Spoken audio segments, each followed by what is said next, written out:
Hello உறவுகளே! இன்னைக்கு வீடியோவில் வந்து பார்த்தீங்கன்னா, சவுக்கு சங்கர் அண்ணா வீட்டில் வந்து அடித்து உடைச்சு வீட்டையே நாசம் பண்ணியிருந்தாங்க. ஸோ அது வந்து நடந்து ஒரு 1 வீக் இருக்கும். நம்ம அதை பற்றி பேசவே இல்லை. பட் என்னதான் நிறைய பேர் பேசியிருந்தாலும் நம்ம சைடில் வந்து பார்த்திங்கன்னா நம்ம பேசி தான் ஆகணும். ஏன்னா நம்ம மோஸ்ட்டாக வந்து இந்த பாலிடிக்ஸ் பற்றி அதிகமாக எதுவும் பேசுறதில்ல. ஃபஸ்ட்டு சொல்லிட்டு இருந்தோம், இப்போ வந்து எதுவும் பெருசாக பேசுறதில்ல. ஏன்னா அது நமக்கு தேவையில்லைன்னு நினைக்கிறேன் நான். பொதுவாக சொல்லணும் அப்படின்னா, சவுக் சங்கர் அப்படிங்கிற ஒரு பர்சன் வந்து ஊழலை பற்றி அதிகமாக பேசுவார்.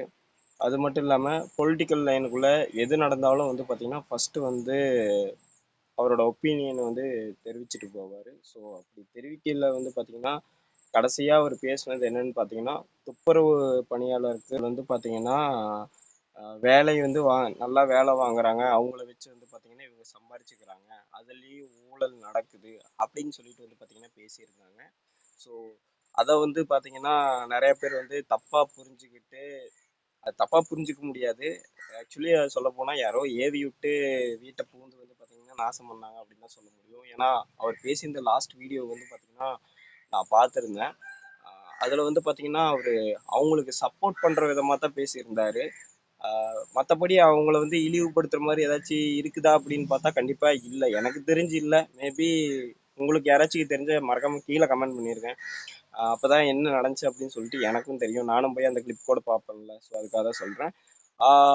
நான் அப்படி பார்த்துட்டு இருக்கும்போது எனக்கு அந்த மாதிரி எதுவும் இல்லை. பட் அந்த வீட்டுக்கு உள்ளே போய் அடித்து நொறுக்குனவங்க வந்து பார்த்தீங்கன்னா துப்புரவு பணியாளர்களான்னு கேட்டால் அதுவே ஒரு டவுட்டாக தான் இருக்குது.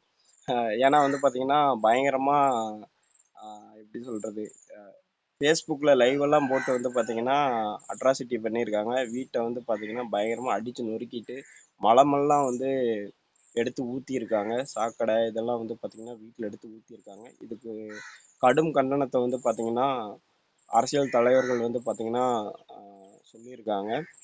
இதுக்கு வந்து பார்த்தீங்கன்னா ஏதாச்சும் சொல்யூஷன் கண்டிப்பாக வேணும். இன்னைக்கு வந்து அவர் வீட்டில் நடந்தது நாளைக்கு எங்கள் வீட்டில் நடக்காதான்னு சொல்லிட்டு நிறைய யூடியூபர்ஸ் வந்து பார்த்தீங்கன்னா இப்போ அரசியல் கண்டென்ட் பேசுறதையே ஸ்டாப் பண்ணிட்டாங்க. ஸோ இப்படியே நிலமை போயிட்டு இருந்தது அப்படின்னா எல்லாருமே பயந்து தான் இருக்கணும். ஸோ நான் வந்து ஒரு அரசியலை பற்றி அது பேசணும் இது பேசணும்னு வந்து பார்த்தீங்கன்னா பெருசாக சொல்லலை. ஊழல் பற்றி பேசணும் அப்படின்னா எல்லாமே ஊழல் தான். இங்கே எது வந்து கரெக்டாக இருக்குதுன்னு நம்ம சொல்ல முடியும்? எதுவும் கரெக்ட் இல்லை. ஸோ அவங்கவுங்க ஜேர்னியை வந்து பார்த்திங்கன்னா அவங்கவுங்க கரெக்டாக கொண்டு வைக்கணும். ஸோ அடுத்தவங்கள பற்றி பேசினா இதுதான் நிலமை. தமிழ்நாட்டை பொறுத்த வரைக்கும் அப்படி தான் இருக்குது. ஸோ இது என்னோட ஒப்பீனியன். நான் வந்து அவங்க அது பண்ணுறாங்க இவங்க இது பண்ணுறாங்க அப்படின்னு சொல்லிட்டு யாரையும் வந்து குறை சொல்ல விரும்பலை.